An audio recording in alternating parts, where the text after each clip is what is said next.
마켓 무버입니다. 최근 글로벌 투자자들의 관심이 마가에서 메가로 이동하고 있습니다. 마가, Make America Great Again에서 메가, Make Europe Great Again으로 시선이 이동한 건데요. 이 메가의 트렌드의 중심에 있는 독일 중심으로 오늘은 이야기를 좀 풀어가 보겠습니다. 독일 연방하원이 부채 제한 완화 법안을 통과했다는 소식이 이제 뉴스 헤드라인에 계속 장식하고 있는데요. 5천억 유로 규모의 재정 부양책을 추진하는 법안입니다. 이 법안의 골자는 방위비를 확대하는 것이 골자인데요. 독일의 강력한 재정 지출이 이렇게 표출되게 되면서 앞으로 유로존 국가에도 큰 파장을 불러올 것으로 보입니다. 독일의 재정 정책이 다른 유로존 국가에도 많은 영향을 주기 때문에 유로존 국가 전반적으로 재정 지출이 늘어날 것이라는 전망이 나타나고 있는 건데요. 뿐만 아니라 그동안 관세 전쟁으로 우려감이 좀 심했던 유럽의 경기 둔화폭도 제한될 여지가 크다는 분석이 힘을 받아가고 있습니다. 최근에 경제 전망 서베이 등 각종 심리 지표 개선이 나타나고 있는 독일의 흐름 역시 이러한 경제 정책과 전혀 무관하지가 않은 상황인데요. 이러한 흐름은 자금의 변화에도 나타나고 있습니다. 다음 장에서 확인해 보시죠. 최근에 미국과 이렇게 비교가 좀 많이 되어가고 있는데요. 미국의 경우에는 달러화 지수가 트럼프 대통령의 당선 이후 최저치로 또 급락을 한 바 있습니다. 달러 약세가 나타나고 있는 거죠. 반면에 독일의 경우에는 독일의 국채 금리가 급등하면서 유로화 전반이 강세를 나타내고 있습니다. 재정 건전화에 초점을 맞추는 정책으로 경기 회복 기대감이 강화되고 있는 상황이죠. 미국에서 경기 둔화 압력이 현실화되고 있는 것과는 대조적인 흐름입니다. 이에 따라 올해 들어서 차별화 현상도 강해지고 있는데요. 대표 지수에서 그 흐름이 분명하게 나타나고 있습니다. 독일의 닥스 지수, 홍콩의 항생 지수의 경우에는 연일 사상 최고가를 다시 써나가고 있지만 미국의 경우에는 이렇게 하락 곡선을 계속해서 그려나가고 있는 상황이죠. 최근에 이렇게 급등했기 때문에 또 항생 지수, 독일의 닥스 지수 같은 경우에는 밸류에이션 부담이 높아지는 것도 사실입니다. 코스피 같은 경우에는 여전히 보합권 정도 수준이기 때문에 이렇게 언더퍼폼하고 있는 부분에서 비교를 해봤을 때 다음 타깃이 한국이 되지 않을까, 글로벌 자금이 한국 쪽으로 좀 쏠리지 않을까라는 기대감도 조심스럽게 나오고는 있는데요.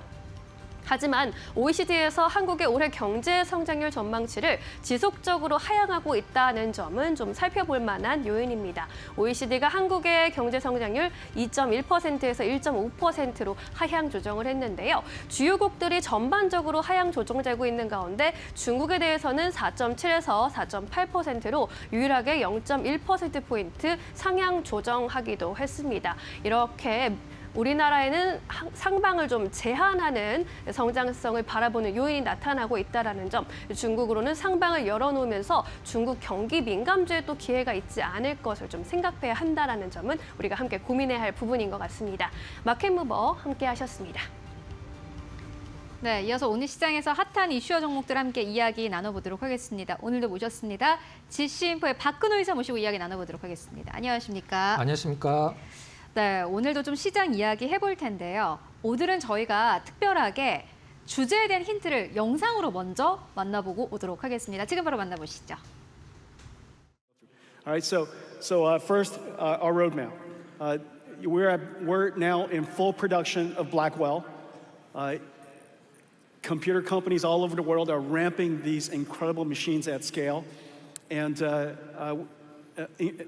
I'm just so pleased and so grateful that all of you worked hard on transitioning into this new architecture. And now, in the second half of this year, we'll easily transition into the upgrade. So we have the Blackwell Ultra NVLink 72, and so you're gonna, now that we have the same architecture, we'll just kind of gracefully glide into that, and that's called Blackwell Ultra, okay? So that's coming second half of this year. The next click, 1 year out, is named after an astronomer, and her grandkids are here. Her name is Vera Rubin. She discovered dark matter. Okay, yep.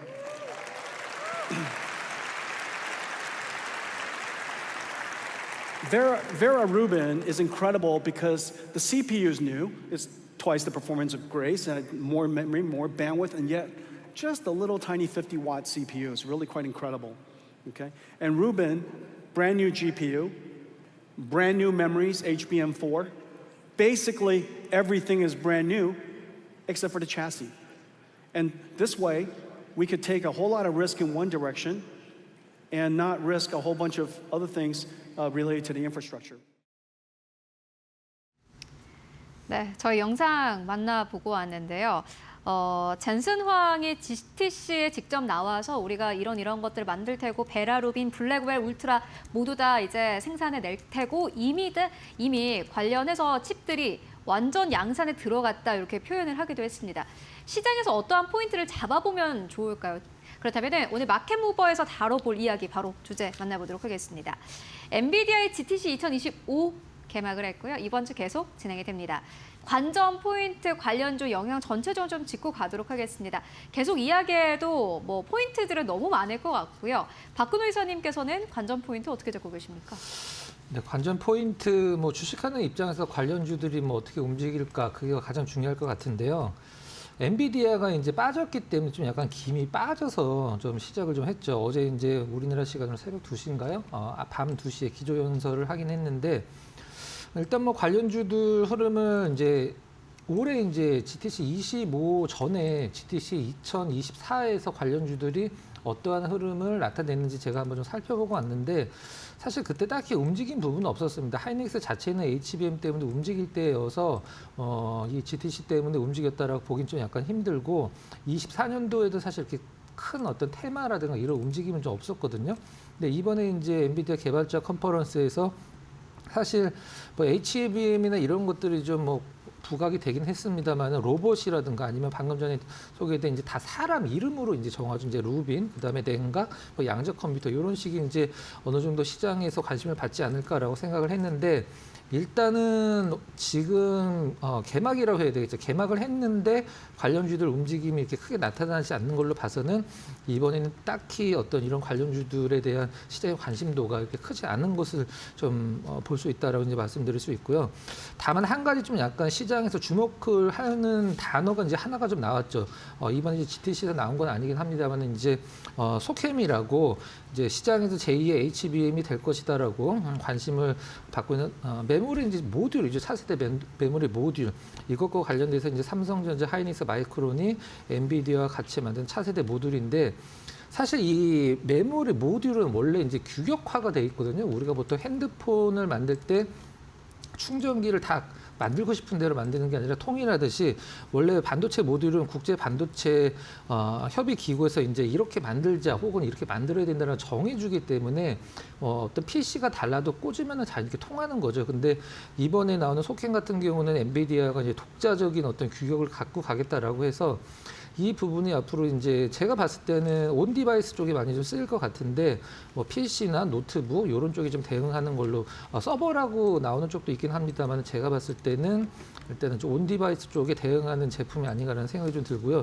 이것과 관련된 부분들이 이제 몇 개 있긴 합니다만은 관련주들이 사실 제가 봤을 때는 시장에서 이제 소캠 관련주로 꼽는 종목군들이 대표적으로 이제 TLB, 심텍, 오로스테크, 뭐 엑시콘, 네오셈 이런 종목군들인데 사실 이 종목군들이 움직였을 때도 있긴 합니다만 제가 봤을 때는 그건 CXL로 움직인 거고 요 소캠 관련돼서 움직인 건 아닌 것 같아요. 그래서 좀 정리를 한다라고 하면은 일단 개막을 했는데도 어떤 뭐 시장 분위기도 딱히 받쳐주진 않긴 했습니다만은 관련주들 흐름이 사실 지금서부터 분위기가 좀 약간 나아야 되는데 좀 약간 소강 상태인 것 같아요. 그래서 뭐 종목군들에 대한 전략은 뭐 심텍 정도 빼고는 움직임이 거의 없기 때문에 말씀드릴 필요는 없을 것 같고 소캠 관련주들은 앞으로 모멘텀이 좀 계속 생길 가능성이 있다라고 생각을 하고 있거든요. 그래서 이 소캠 관련주들은 조금 더 계속적으로 시장에서 업데이트를 해 나갈 필요성이 있다라고 좀 말씀드리도록 하겠습니다. 네, 소캠 관련주 만나보고 왔고 사실 근데 오늘 끝이 아니지 않습니까? 이번 주 내내 이제 진행이 되는 네, 건데 맞습니다. 네. 관전 포인트는 어떻게 보세요? 관전 포인트는 이제 20일 날 양적 컴퓨팅 데이가 이제 처음으로 이제 작년에는 없었던 게 이제 양적 컴퓨팅 데이이기 때문에 그 관련주들 이제 그때는 한번 말씀드렸듯이 미국에서 아이온큐나 그리고 기본적으로 지난주에 좀 많이 움직이더라고요. 네. 그래서 그 종목군들 흐름 좀 봐야 되고 기본적으로 엔비디아 자체가 이제 흐름이 좀 약간 시장에서 뭐 급등이라기보다는 좀 떨어지는 하락세가 멈추고 이제 좀 반등의 느낌을 좀 줘야지 된다라고 생각을 하고 있는데 엔비디아 자체가 이제 지금 하락 구간으로 계속 그 주가 흐름이 내려가고 있는 상황이라 조금은 좀 뭐라고 말씀드려야 될까요? 소문난 잔치에 먹을 게 없을 수도 있다. 이렇게 좀 저는 생각을 하고 있습니다. 알겠습니다. 네, GTC 2025 만나보고 왔습니다.